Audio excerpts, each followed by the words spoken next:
on. Command has been given. Crank him up. Let's go.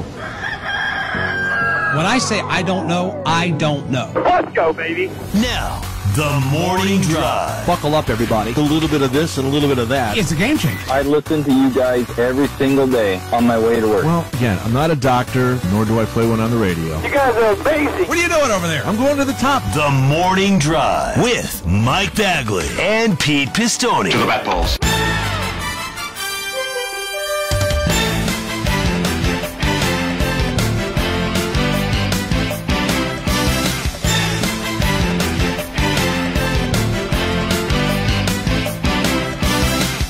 Sirius XM NASCAR Radio Channel 90, live and on the air for this Tuesday, March 14th, 2023.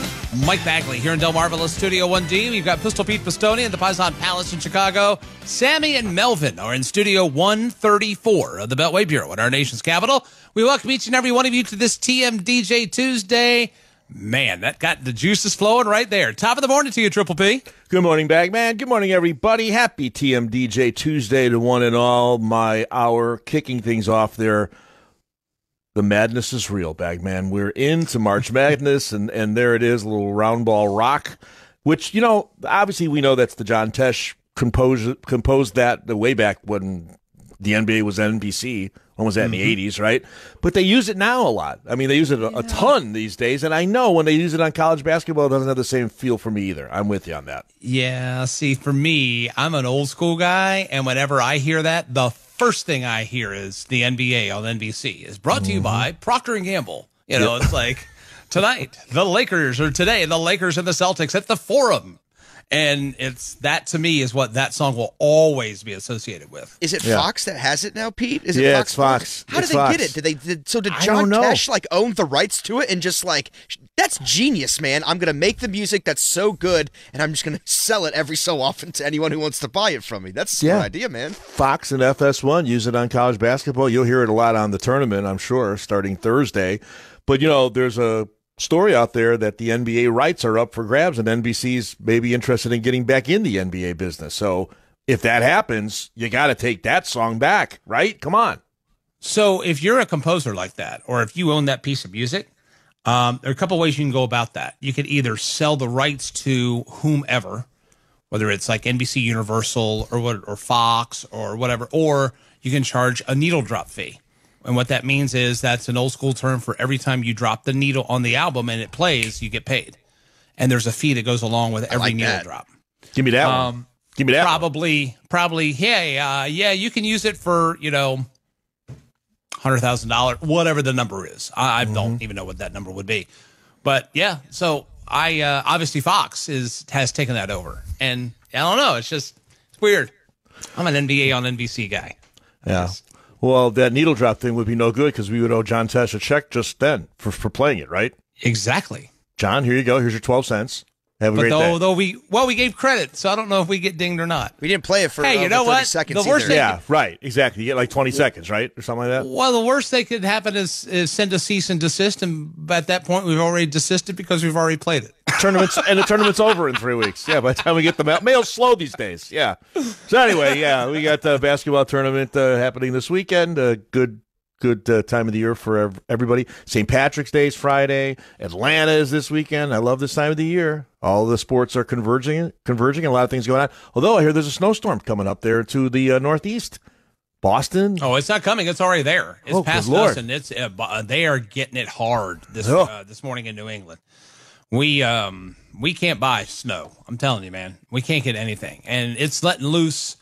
Like, I happened to check Kyle Rickey's weather in Killingly, Connecticut. They're under winter storm warning for up to a foot of snow. You have parts of the Berkshires and part of those mountains could get 2 feet, 3 feet of snow. Ugh. And we're just windy and cold and drizzly here. Again, Seattle weather, man. We've had sun like 3 days in the last 3 weeks. Good grief. We're getting like snow, but it doesn't stick to the sidewalks and the pavement. It's just on the grass, but we're getting it like every day. There's about 2 inches of snow on the grass here, but that's it. It does not shovel it, so I guess I'm okay with it. Although now we're going to crest the halfway point of March. I need a little less of that, a little more of those maybe 50, 60-degree days here. We'll keep our fingers crossed that happens. I don't see it in the near future, but we'll see. So today, we will go out, and I have some skin testing to do today. I have, ever since I've been a child, I've been allergic to penicillin. And I have a reaction when I was given penicillin as a child, and that was taken off the table. Well, that limits what can be given to me to treat something. And since I'm having all this upper respiratory stuff, my allergist said, so what's the reaction when you take penicillin? I'm like, well, I don't know. It's been 40 years because I've been allergic. I'm not taking it ever since. She says, the older we get, sometimes we grow out of certain allergies. She says, why don't we test you for it? I'm like, all right, okay, sure. So today we're going to go, and they test you like they're testing you for allergies for like, grass and pollen and all that stuff. So we got skin testing scheduled today. We're going to see if we're allergic to penicillin or not. If not, then that opens up a treatment avenue and can assist if I need it in other areas. So that's the big thing. So basically I have to wear like a loose fitting shirt, roll my sleeve up, and they'll do the, right in the thing. We'll wait 20 minutes, whatever. If it bubbles up, then they'll go under the skin. And then if that bubbles up, then I'm still allergic. If not, I'm clear as a bell. But that process is going to take about 2 or 3 hours this afternoon. So that's what will be taking my time after 1 o'clock today. Well, how are you going to while away your time? What are you going to do? You're going to bring your phone. Obviously, you'll have your phone. What are you going to do? I'm going to bring my phone, may bring my iPad. I'm probably going to play Angry Birds the entire time. You still play Angry Birds? I didn't know that. Well, I'll play the different one now. But yeah, I'm up to level 235, I think it is. So wow. It's a lot of birds. Keep going, Baggy. The bird population. I never knew of your affinity for Angry Birds. 235 is a pretty high level. I mean, I'll say you've been playing it for a lot of years. I remember you used to sit there and flick those little suckers. Sometimes I'd see you do that. Yeah. Look at them go. Yeah. Yeah. Look at them go. So that maybe I'm starting to read Walter Cronkite's book. I may take that with me too. Call up on that. What's it called? That's the way it was? That's the way it was, right? I don't know. It's back there in the bookcase. It better be called that. I mean, come on. I don't think it is. That's a shame. Walter missed an opportunity. Walter's not been with us for a while, so his estate missed an opportunity. Let's put it that way. So we might as well bring this up. I won't be here Thursday. My mom is having a pacemaker put in, so I am the. I say put in. I don't even know how they do it. They put it in you, yeah. Okay, I don't know. Like to put the hood up and you're changing the carburetor. I don't know what they're doing. So I have to take her today because she has to have a COVID test just to be sure. So fingers are crossed that comes back negative. So I'll be away Thursday. Kelly Crandall will be here for me, but I'll be doing kind of what you're doing. I'm going to have to sit and wait 2, 3, maybe 4 hours. So I'll probably do it. I don't play Angry Birds, so I don't know what I'll be doing. Well, the basketball tournament's on. Maybe I'll be watching that there in the waiting room at the hospital. Sitting there with your bracket. Sir, your mom is out of their thing. Hang on 1 second. Shut up. Northern Tennessee and Michigan State are in overtime right now. Just give me a second here. Exactly. So I got that. So she's a bit nervous, not going to lie. Saw her yesterday, so we could use some positive thoughts from everybody. I think she'll be okay. When she gets on the other side of it, bottom line, it'll make her feel better because she just needs a little help with the old ticker doing its job, pumping up the way it needs to pump it up. Pump up the jams. That's what Patsy's looking for. I know I know people who have one. And I know a couple people. Yeah. Right. Yeah. So you go in every 5 or 10 years for a battery replacement or something like that, and then they basically you go in, pop the battery out, new one in. Really? No muss, no fuss. Gone. Well, I told her to get the solar one. Just go take your shirt off, sit in the back, get the sun to light it up again. No, we don't want that with your mother. No, we don't want that. Why? No. Is it like an Iron Man kind of thing where like you gotta I think it is because there's that scene in I don't know if it was the second or the third Iron Man where he's like changing out his whatever the heck he's got going on in there, not his Tesseract. I don't know what the heck that thing's called, but he takes it out of him, and then like Pepper has to like put her hand inside to like grab the wire because she undoes it or whatever. Nothing like that. Okay, just making sure. Won't bring that up. Hopefully my mom won't watch Iron Man from now until Thursday. Keep her away from Marvel movies, Speedy. That's just all I'm saying there. Iron Patsy. That doesn't sound too bad though.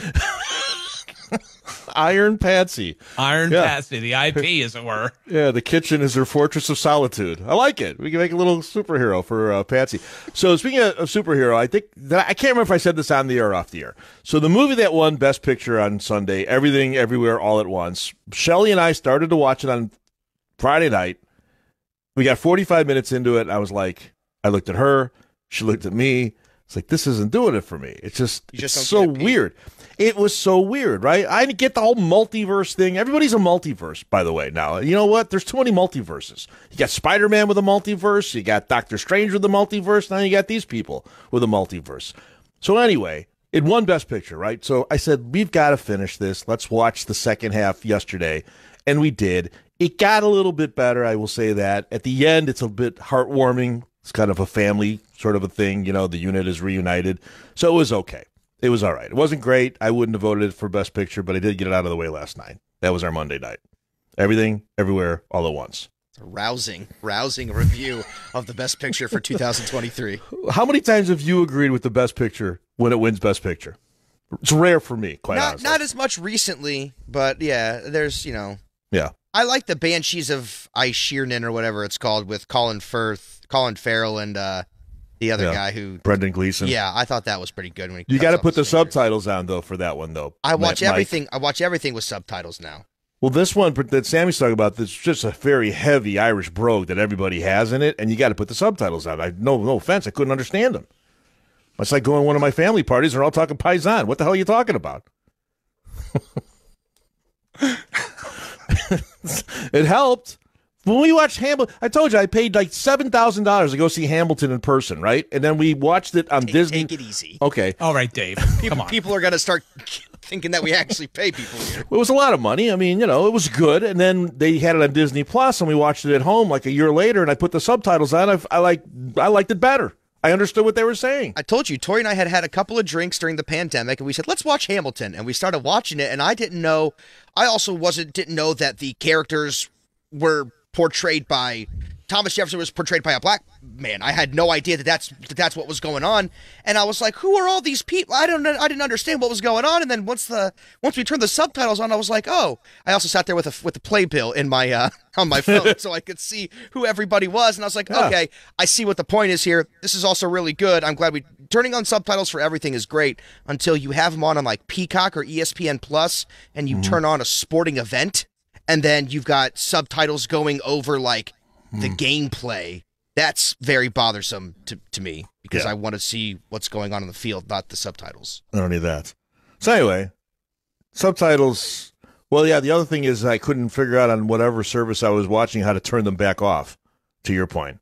I had to do, actually, I did to Mia what my mom does to me. I had to call Mia and say, how do you turn the subtitles off of Netflix? And she had to walk me through it. Seriously. I couldn't figure it out.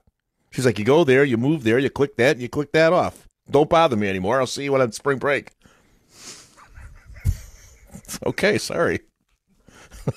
So I got him shut down. And she's home on spring break. This is the end of her quarter already, believe it or not. 2 quarters down in sophomore year. She has 1 to go. And next week, Buddy and I will be roaming around here wild and free because Mia, Shelly, and Shelly's mom, Yvie, they're going to Arizona, to Sedona next week for spring break.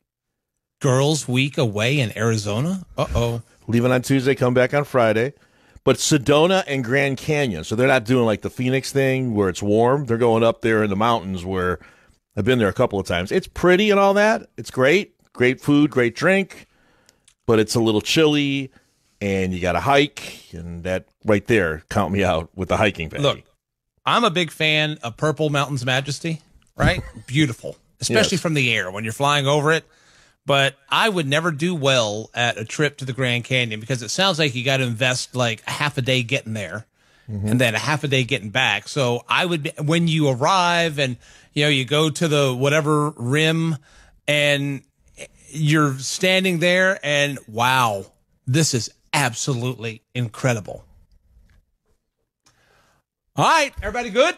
What else do we need to see? All right, load up. Let's go, right? You go, you see it. What do you do all day? Well, like, I'm sure people hike through it. I'm not hiking at the Grand Canyon. Yeah, that's what they're doing. They're hiking. I'm not doing that. You ride a donkey up and down it, can't you? Not doing that. You could ride a donkey up and down. We're here. It looks awesome. Everybody snap it up, take those pictures, and then, all right, let's load up, roll out. What time's dinner? That would be me. Yeah, you're like Clark Griswold in Vacation. They get there, they put their arms around one another, they say, okay, Let's go. I'm sort of with you. The girl's a little more adventurous than I am, which that doesn't take much. But they're going to do a lot of the hiking. Let's be honest now. My mother-in-law is 80 years old. I said to Shelley, take it easy. I mean, Yivvy's in good shape, but don't wear the poor woman out, for crying out loud. What, they're going to hiking in the snow? Well, no, but I mean, there's a lot of walking and up and down. I can't imagine it's an easy trail to walk through. I don't know. I've never been out there, but just take it easy with the poor woman. She's not an alpaca. I mean, my God.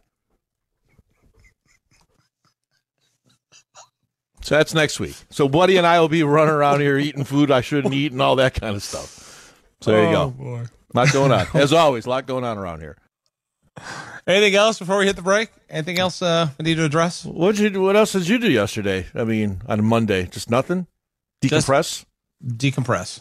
Just watch it rain. That's it. That's all we had yesterday. Nothing. Sounds sad. It's sad times around here. Can't buy sunshine. Hey, just telling you. I'm so ready to go to Atlanta this weekend. I don't know what to do. That's right. You're heading to the ATL. Yeah, okay. Mm-hmm. So you're going to visit some of the old stomping grounds, I would imagine, yes? Yes, you would imagine correctly, as I always do when I go to Atlanta. There are certain things on the checklist that must be checked. Mm-hmm. But I'm not telling, like, the majority of the crew that's left, I'm not telling them I'm coming, because if I do, then everybody wants to do something. Next thing you know, everything is full. This is going to be, I'm going there for work, and then I'm going to have 3 nights to do whatever I want to do. And I'm not tethered to predetermined plans. It's going to be, hey, you know what? I think I'm going to go over here. Just leave everything kind of wide open. That's good. Smart. Not lock myself in and get boxed into certain plans. And because the people that, like, I asked to go out to dinner with, or they'll ask me, be like, hey, you want to grab a bite to eat while you're in town? Absolutely. What night works? Hey, Friday. All right, where you want to go? I don't know. I can't tell you what I'm going to be hungry for 4 days out. A lot of times is I get up in the morning, you know what would be good today? Blank, and then go, I can't tell you what I'm going to be hungry for on a Monday when we're not doing this until like Saturday. Really? I can't. Now, if it's something... It depends, I guess. If it's something pretty big, like, hey, we're going to have a big birthday dinner at Ruth's Chris. All right, boom. But just a casual dinner, because there's so many options, and I don't know what I want to hit. Because I can't hit them all, so I got to be selective as to what I hit. And that's going to depend on what I have a taste for. Do you have to come in under cloak of darkness sometimes because you don't want everybody to know you're there? Sometimes I do. Yes. Sometimes I literally will parachute in the middle of the night, not tell anybody. I won't update my social media. I won't tell people, because that one check-in and then, well, why didn't you tell me I was going? Because I didn't want to see you this weekend because I don't have time. I don't say that, but... I'm here for work and all that stuff. Yeah. Sometimes you try to parachute in, but then you get busted. I got it. All right, so you're going there. The grief. You don't want to be pinned down. Nobody puts second airborne. Nobody puts Baggy in the corner, and that's going to be the mantra for the weekend in Atlanta. He's basically Dirty Dancing Part 2. There he goes. Yes, I am, actually. And I will have had the time of my life. Coming up at the bottom of the hour, headline check number 1. Also, once we crest headlines at the bottom of the hour, Denny Hamlin has some thoughts to share on Phoenix. We asked the question yesterday about, when they made contact on the racetrack, I wonder what happened leading up. Well, we found out. He gave it to us on his podcast, Actions Detrimental, that you hear on Dirty Mo Media there. And we're going to let you hear it as well. We're going to talk about it. Coming up at the top of the hour, we're also going to talk about it with Elton Sawyer, Senior VP of Competition with NASCAR, and we have a lot on the list to catch up with Elton about. He'll join us at 8 a.m. in the East. Coming up at 8:50, we'll give you the calendar. Coming up at 9, it is another installment of Behind the Wheel with Joey Logano. Joey will be with us for the entire hour. He will chat with us. He'll chat with you at 866-PIT-LANE. And he'll also take your tweets at SiriusXM NASCAR, hashtag TMD NASCAR. Coming up at 10 this morning, it'll be our weekly visit with Rudy Fugle, who happens to be the race-winning crew chief from Sunday's United Rentals Work United 500 at Phoenix Raceway. We'll chat with Rudy as we get set to go to Atlanta, and there's changes for Atlanta. We'll connect those dots as well over the course of the next 4 hours. Again, we'll take your telephone calls this morning at 866-PIT-LANE. You can tweet us at SiriusXM NASCAR, hashtag TMD NASCAR, here on this TMDJ Tuesday, March 14th, 2023.